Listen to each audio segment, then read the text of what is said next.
अस्सलाम वालेकुम वरहमतुल्लाहि वबरकातुहू। सल्लु अलल हबीब सल्लल्लाहु अला मुहम्मद सल्लल्लाहु अलैहि वालैहि वसल्लम। अल्लाह अज़्ज़ा व जल आप सब पर अपना ख़ास करम फरमाए, दोनों जहानों की भलाइयाँ अता फरमाए, खुशियाँ अता फरमाए, हर दुख और तकलीफ़ से महफूज रखे और अल्लाह पाक आपके लिए आसानियाँ पैदा करे। कोशिश किया करें दूसरों के लिए आसानियाँ पैदा करने की, दुरूद शरीफ इस्तिग़फ़ार की कसरत करने की, ताकि आपके मामला ठीक होते जाएँ, अल्लाह की खुसूसी मदद इनमें शामिल होती जाए। यूनान का वीज़ा कैसे हासिल करें, कैसे मिलेगा, किससे लें, और आप हमें वीज़ा दे दें, आप हमारी क्या मदद कर सकते हैं? ये कॉमन वो सवाल हैं जो रोज़ाना की बेस पर कमेंट में और व्हाट्सएप पर हमारे साथ किए जाते हैं। एक बात ये क्लियर करें कि वीज़े वाला जो काम होता है, पाकिस्तान का हो या चाहे किसी भी कंट्री का हो, इसमें 100 में से 90% फ़्रॉड है। ठीक है, किसी ना किसी ज़रिए से इसमें फ़्रॉड मौजूद है। तो फ़्रॉड वाले कामों में हम जो है नहीं पड़ते, क्योंकि आपको पता है कि जब किसी के साथ फ़्रॉड होता है तो फिर ये ज़्यादती हो जाती है, फिर मसाइल का सामना करना पड़ता है और फिर हमारे लिए भी मसला बन जाता है। अब आपके ये क्वेश्चन होते हैं। पहली बात तो ये है कि यूनान का वीज़ा जब आप लेंगे तो यूनान के वीज़े में आपकी मेडिकल फ़ीस, आपकी इंश्योरेंस फ़ीस और आपका जो एम्बेसी में वीज़ा फ़ीस है, वीज़ा ना लगने की सूरत में ये तमाम फ़ीसें जो हैं वे ये ज़ाया हो जाएंगी, इनका आप वापसी नहीं है। अब मसला ये बनता है, ये तो पाकिस्तान का ख़र्चा है, जो यहाँ यूनान में जो वीज़ा जमा करवाने के ऊपर ख़र्चा आता है उसकी मुख्तलिफ़ कैटेगरीज़ हैं, मुख्तलिफ़ ज़रिए हैं और मुख्तलिफ़ बंदे के मुख्तलिफ़ तरीके हैं। इसमें जो एक मालिक ग्रीकी आपका जमा करवाता है तो उसमें कोई ख़र्चा नहीं आता, उसको बंदे की ज़रूरत होती है, वो मेहनत कर कोशिश करता है कि उसके पास बंदा आ जाए। अब जब मुख्तलिफ़ लोग जमा करवाते हैं, यानी मिसाल के तौर पर मैंने अपने मालिक को कहा उसको बंदे की तो ज़रूरत नहीं है, लेकिन मैं उसे कहता हूँ कि यार तेरी मेहरबानी है, मैंने अपना कज़न मंगवाना है, फ़लाँ मंगवाना है, ये मंगवाना है। वो मुझे कहेगा कि भाई तुमने मंगवाना है तो मैं क्या करूँ, फ़ीसें पे करो, फ़लाने ख़र्चा पे करो, वकील का ख़र्चा पे करो। तो इस सूरत में जो ख़र्चा है वो मुझे पे करना होता है। एक और सूरत ये होती है कि आप किसी एजेंट से बात करते हैं, किसी ऐसे बंदे से बात करते हैं जो वीज़ों का लेन देन करता है, तो उनके अलहदा रेट होते हैं। उसने पता नहीं मालिक से फ्री लिया है, उसने पता नहीं मालिक से पैसों से लिया है, वो आपको कितने का देगा ये उसके ऊपर डिपेंड करता है। वो आपको 100 यूरो का दे, वो आपको 1000 यूरो का दे, वो आपको 2000 यूरो का दे, वो आपको 3000 यूरो का दे, ये उसके ऊपर डिपेंड करता है कि वो किस कीमत पे आपको देता है। अब बाज़ लोग होते हैं वो 35-36 में डन कर लेते हैं, वो कहते हैं कि अगर लग गया तो इतने पैसे, ना लगा तो हमारा आपका कोई नुकसान नहीं है, लेकिन ऐसे बहुत कम लोग करते हैं। आजकल जो रूहान चल रहा है, क्योंकि एम्बेसी में वीज़ा रिजेक्ट भी हो जाता है तो लोग डरते हैं कि हमारा नुकसान भी ना हो, तो उसमें लोग क्या करते हैं कि वो कहते हैं कि भाई वर्क परमिट मैं आपको दे रहा हूँ इतने पैसों में, आपकी मर्ज़ी है, आपका लगे ना लगे आपकी किस्मत आपके हवाले, मैं आपसे इतने पैसे लूँगा। अमूमन जो रेट चल रहा है इस वक्त वो 2000 यूरो भी चल रहा है, 1500 भी चल रहा है, 2000 भी चल रहा है, 3000 भी चल रहा है। हर बंदे का अपना रेट है और अपने मामलात हैं। अब किसी बंदे से आप ये मामला तय करते हैं कितने में आपके हो जाएँ, ये उसके ऊपर डिपेंड करता है।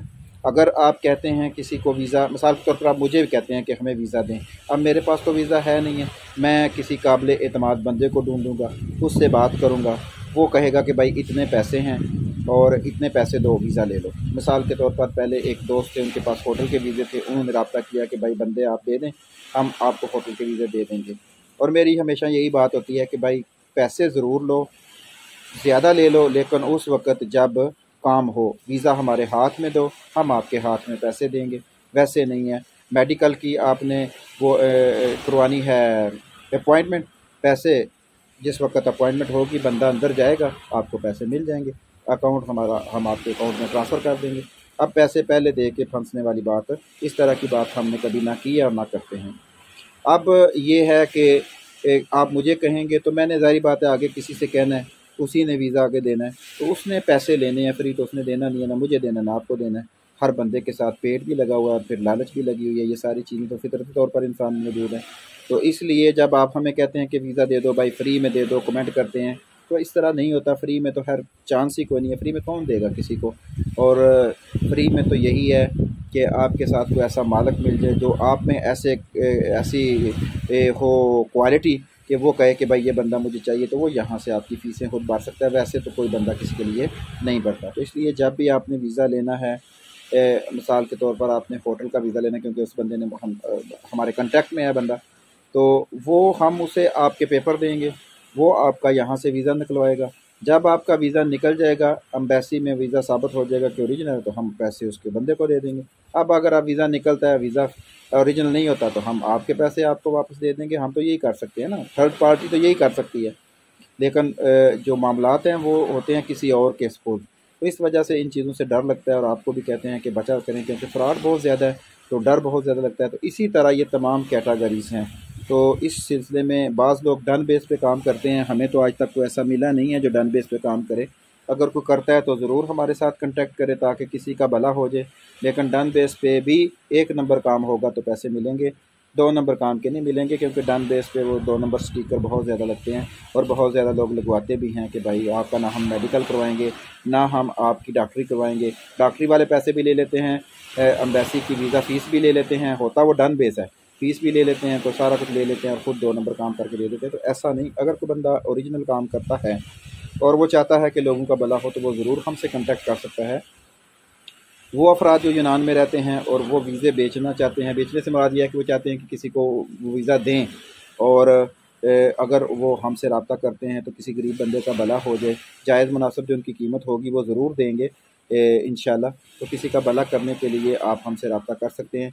बाकी ना वीज़ों का बिज़नेस हम करते हैं और ना हमें ज़रूरत है, अल्लाह का पाक का दिया हुआ सब कुछ है।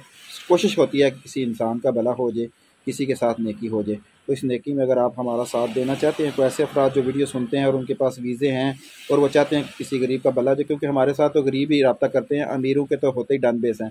अमीरों के तो राब्ते होते हैं बड़े बड़े लेवल के, हाई किस्म के जजों से और जर्नैलों से, करनैलों से। हमारे साथ तो गरीब बंदे ने रब्ता करना होता है। तो किसी गरीब का भला हो जाए तो इससे बड़ी खुशी और कोई नहीं होती है। अगर आपके पास कोई वीज़ा है और आप चाहते हैं कि वो किसी गरीब का भला हो, पैसे आपको मिलेंगे, आपकी फ़ीसें वगैरह जो भी आपकी फ़ीस होगी वो तो हम देंगे, तो आप हमें बताएं, वो किसी गरीब को देंगे, तो उसका भला होगा, दुआएं देगा, उसका काम हो जाएगा, आपका भी काम हो जाएगा, आपको भी 4 पैसे मिल जाएंगे, उसको भी मिल जाएंगे, सबका भला हो जाएगा। तो इस तरह आसानी पैदा करने की कोशिश करनी चाहिए। अल्लाह पाक से दुआ है कि अल्लाह पाक सब मुसलमानों के लिए आसानी पैदा करे और आपके लिए भी आसानी पैदा करे, हमारे लिए भी अल्लाह पाक आसानी पैदा करे, और हम सबको मिलकर एक दूसरे की मदद करने और एक दूसरे का साथ देने की तौफीक अता फरमाए। क्योंकि हमेशा जो इंसान दूसरों के लिए आसानियाँ पैदा करता है तो अल्लाह अज़्ज़ा वजल उसके लिए आसानियाँ पैदा कर देता है। परदेश के मामलात के ऊपर भी इंशाल्लाह वीडियो बनाएंगे, सारी हकीकतें आपको आगाह करने की कोशिश करेंगे। आप भी अपनी दुआओं में याद रखा करें और कोशिश किया करें कि दूसरों के लिए हमेशा आसानी पैदा करते रहें। अल्लाह पाक से दुआ है कि अल्लाह पाक आपके लिए आसानियाँ पैदा करे और वीज़े वाले हर मामले में अल्लाह ताला आपको कामयाबी अता फरमाए। अल्लाह ताला का लाख लाख शुक्र है कि हम एक दूसरे का साथ दे रहे हैं, ये भी एक नेकी होती है। आपका बहुत शुक्रिया, दुआओं में याद रखिएगा। अस्सलामु अलैकुम व रहमतुल्लाहि व बरकातहू।